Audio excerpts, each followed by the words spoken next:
Bonjour, aujourd'hui on se retrouve pour faire une vidéo sur le bassin. C'est Noah qui va nous prêter son bassin. Donc sur le squelette normal, le bassin bien sûr, tout le monde sait où ça se trouve, on va zoomer dessus. Voilà, le complexe du bassin. Ce qu'on appelle le bassin en fait c'est un ensemble de 3 os, on va dire ça comme ça.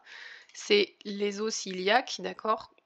Si on les sépare pas, parce que là ils sont séparés en fait en 3 portions, mais en fait c'est ça, plus ça, c'est un os iliaque en fait. Un deuxième os iliaque de l'autre côté qui est identique, et un sacrum à l'arrière, et derrière, un petit coccyx en bas. Là, ce qu'on voit, c'est tous les ligaments. Alors tous les ligaments, on peut tout de suite regarder et observer qu'en fait souvent beaucoup de nos tensions sont liées au passage de ces ligaments. Vous voyez, il y a ceux-là là, entre L4 et les ailes du bassin. Ça, c'est des points qui sont souvent douloureux. Ici, c'est pareil, au regard des articulations sacro-iliaques. Donc sacro pour sacrum et iliaque pour l'os iliaque. Donc c'est l'articulation entre les deux, on zoomera un petit peu dessus après. Et ces grands piliers aussi, là, tout ceux-là qui font le lien entre l'ischion et la base du sacrum, enfin l'apex, on appelle ça, du sacrum, donc la pointe, et le coccyx. Donc tous les petits ligaments qui sont autour du coccyx qui remontent tout le long de la colonne. Pour voir uniquement les os, on va enlever ces ligaments.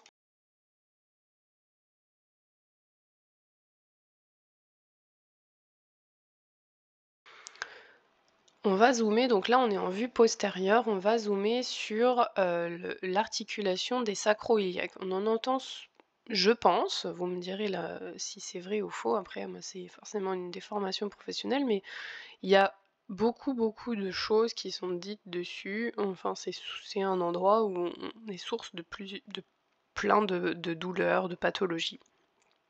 On ne sait pas forcément très bien cela représenter dans l'espace. Donc, on a l'os du sacrum ici. Si on cache les autres, on va voir la forme d'un os du sacrum, d'accord? Donc là, il est vu à l'arrière. Là, il est vu de profil. Ok, donc il est courbé en avant. Et là, il est vu de devant, donc de l'intérieur du bassin.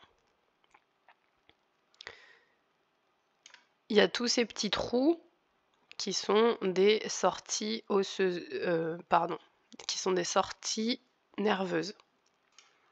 Regardez, si je rajoute que les nerfs autour du sacrum, on voit les sorties et les émergences des troncs.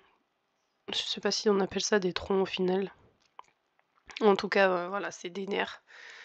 C'est des nerfs qui sortent chacun à leur étage et qui vont innerver une zone très précise dans la région génitale et fessière.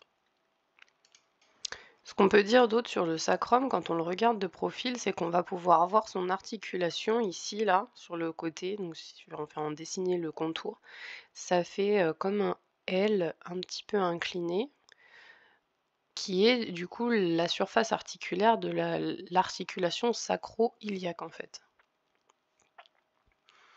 Donc voilà, ça ressemble à ça sur le sacrum. Bien sûr, au-dessus, il y a la 5e vertèbre lombaire. On regardera peut-être ça plus dans la vidéo sur les lombaires. Puisque là, on va sortir du bassin si on va voir ça. Je vais vous réafficher le squelette en entier. Voilà, super. Par contre, il faut réenlever tout ça. Ok, donc vue de devant. Donc vous vous rappelez, on a regardé le sacrum. On va regarder maintenant les os iliaques. Donc les os iliaques, je vous ai dit tout à l'heure, ils sont différenciés en 3 parties. Ça vient uniquement de leur formation au départ au stade embryonnaire. Mais au final, c'est un seul os, hein, il n'y a pas d'articulation entre les 3 parties. L'os ilium, le pubis et l'ischio. En fait, ça délimite surtout 3 portions, différentes du bassin qui vont nous aider sur en fait, les noms en anatomie, c'est assez, facile une fois qu'on sait, quel os s'appelle comment, un muscle par exemple ou une articulation, souvent c'est l'association de ces 2 extrémités, hein. Sauf certains bien sûr, c'est pas tout le temps vrai ce que je dis. Mais la plupart du temps, quand on n'est pas sûr de se rappeler vraiment, où c'est, si on connaît un petit peu, les noms et les préfixes, suffixes qu'on utilise, on arrive à retrouver à peu près leur chemin. Donc voilà, notre os iliaque dans son ensemble avec ses 3 portions.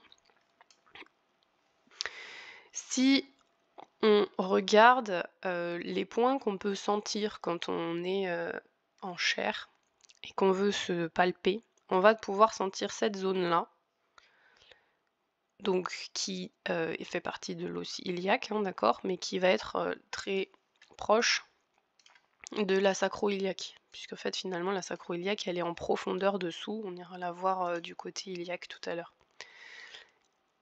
On peut sentir donc ce point, qui est un point qu'on appelle, épine iliaque postéro-supérieure, EIPS. Si vous voyez ça écrit, sur vos comptes rendus, vous saurez que ça parle de ce point-là. On parle d'une inférieure aussi, mais beaucoup moins souvent, c'est celui-là. Devant, on a l'EIAS, donc antérieur, supérieur, qui est cette proéminence-là, d'accord, qu'on peut sentir en avant. C'est une zone qui n'est pas recouverte de chair, donc quand on n'est pas obèse bien sûr, parce que sinon on a du mal à la trouver, mais tout corps à peu près en chair va pouvoir sentir cette partie-là osseuse et c'est comme ça qu'on prend nous nos repères pour manipuler un bassin par exemple. C'est un gros repère anatomique. Et on a l'inférieur qui est dessous, qui est une autre plus petite bosse. Nous, ça a un intérêt pour nous parce qu'on sait ce qui s'insère où et on sait reconnaître du coup les vrilles du bassin. Et il y a certains muscles qui s'insèrent sur celle du dessus, pas sur celle du dessous. Je ne sais pas si c'est intéressant que je rajoute ça ou si ça fait trop, mais si on regarde juste d'un point de vue musculaire, regardez là, on les voit. Là, on a le tendon du sartorius, qui est un adducteur, donc on sait qu'il s'insère sur la supérieure. C'est comme ça qu'on arrive à différencier les tendinites, des fois. Et là, on a le tendon du quadriceps, qui vient sur l'inférieur. Voilà, par exemple. Donc si on revient sur nos os, on a le ligament inguinal ici, qui est très très important. Si on rajoute la vascularisation, ça doit être ça, ouais, voilà, super. On va voir justement que sous le ligament inguinal passe donc de la profondeur le long de la colonne, vous voyez les gros troncs de l'aorte, quand elle se divise en artère iliaque, elle va aller sur chaque jambe et elle va passer justement sous le ligament inguinal et par devant donc le pubis, puisque là on est sur la branche du pubis. On n'est pas au milieu, hein, mais on est sur le côté, légèrement en avant, si vous regardez bien, ça c'est l'articulation de la hanche. Là j'ai cliqué sur un ligament, mais dessous, voilà, là on a le fémur et donc l'articulation de la hanche. Donc c'est vraiment très très proche. C'est pour ça aussi que les opérations de la hanche sont très sanglantes. Quand on se fait opérer de la hanche, ça saigne beaucoup. Bon, vous en rendez pas forcément compte, vous, quand vous êtes sur le billard, mais les, les chirurgiens, eux, ils savent bien que c'est un enjeu assez important. Il y a de gros risques vasculaires avec la hanche. Voilà, donc ça c'était la partie vaisseau sanguin. Si on fait un petit, tiens, on va regarder de devant, on va regarder les nerfs. On voit qu'on a également le nerf crural ou fémoral, c'est la même chose dans la nouvelle nomenclature, qui va passer aussi sous le ligament inguinal. Donc si je mets avec la vascularisation, vous allez voir, ils sont tous les trois à côté.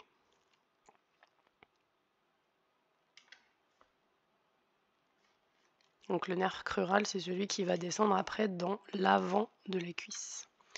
Si on revient sur les os, on va pouvoir descendre un petit peu et donc regarder ce qui est important avec les os iliaques. C'est donc cette articulation avec les hanches. Si j'en cache une d'un côté pour vous montrer, on a ce qu'on appelle ici l'acétabulum.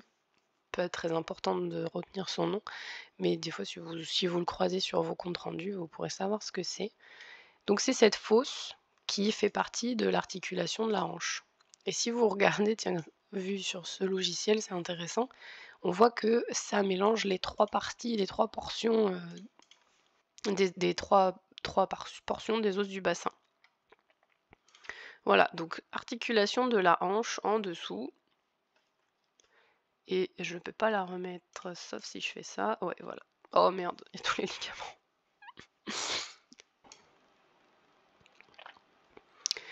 Ok, on a vu dans une autre vidéo aussi, quand on descend un petit peu plus, nos fameux trous obturateurs là. Donc là, on a le ligament, la membrane obturatrice, qui est un tissu donc de type ligament, qui vient tapisser la majeure partie de ce trou obturateur. C'est là qu'on avait aussi les muscles, quand on a étudié les muscles obturateurs. Ça, c'est dans une autre vidéo. Si j'enlève la membrane, en fait, on voit que du coup, notre os du bassin, sous l'articulation de la hanche, un petit peu en avant, il y a un grand trou. Ok ? Voilà, c'est à peu près partout, dans toutes les espèces, c'est à peu près pareil.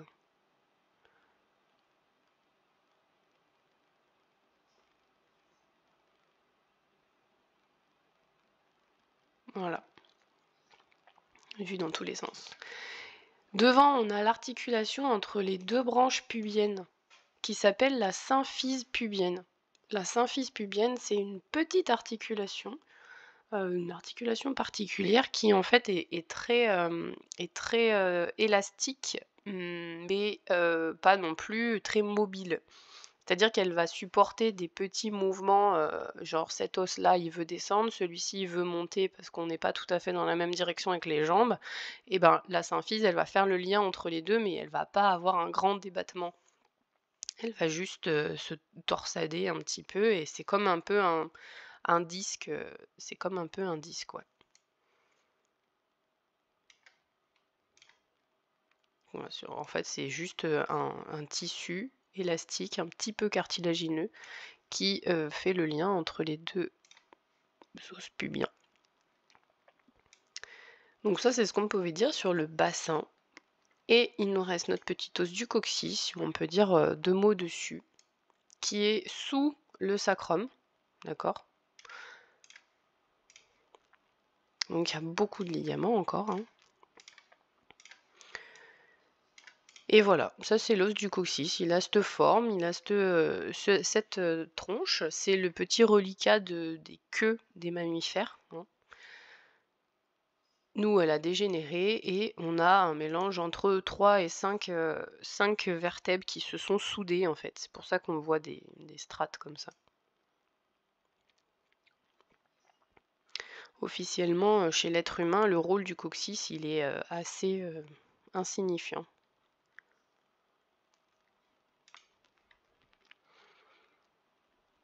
Si on regarde uniquement la sacro-iliaque du côté de l'os iliaque,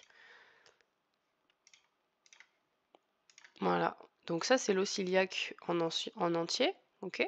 Donc avec le trou pour la hanche. Ça, c'est un os iliaque droit. Et là, on a l'articulation, justement, qui faisait